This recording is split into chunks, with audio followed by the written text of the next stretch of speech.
I think one of the most important things I'm going to tell everybody is try to learn this stuff yourself. I know it sounds crazy and daunting, but for example, Chris gave me some advice on how to optimize pages and content and posts for SEO. And it has become harder than ever because there's more involved, there's more nuance, but the system is telling you in real time what to do better at. So there's no excuse not to learn it. So the first resolution is know enough to be dangerous. You don't need to be a pro. You don't need to be like Chris here, but you need to know enough to hold your people accountable, because I would bet there are some of you out there that don't know what the hell your providers are doing, and you're either being ripped off or you're being taken advantage of, because this is something that everybody needs now.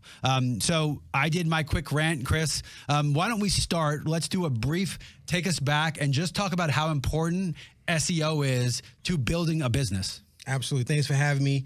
Again, Chris Williams, Inc. on Instagram.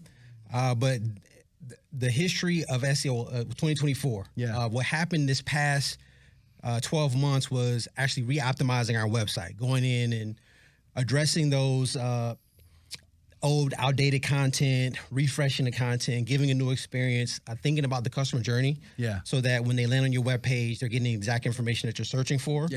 And if you address those issues, then you would have seen an increase in traffic. If you didn't, then you will likely have seen a decrease in traffic, because of AI, so many different companies are able to create content in such a fast, relevant, quality way that if you have the same content that you had on your website 5-10 years ago, you're not as relevant anymore. No matter what your page authority is, if you haven't done anything to update and refresh your information, you went back. And a lot of people suffered last year because of that. Let's get to that. I want to get to the specifics, but broadly, let's talk about why Google does this, because I think this is one of the most misunderstood things. And look, I'm one of the conspiracy theorists that says they're doing this to make money, but what they're trying to do is drive engagement. And they want the pages to be easy to navigate for people, so more people go on Google and they stay on Google longer, right? Similar to Facebook, Instagram. They want your attention span is their commodity. They trade in your attention. The more these things are optimized to keep your attention,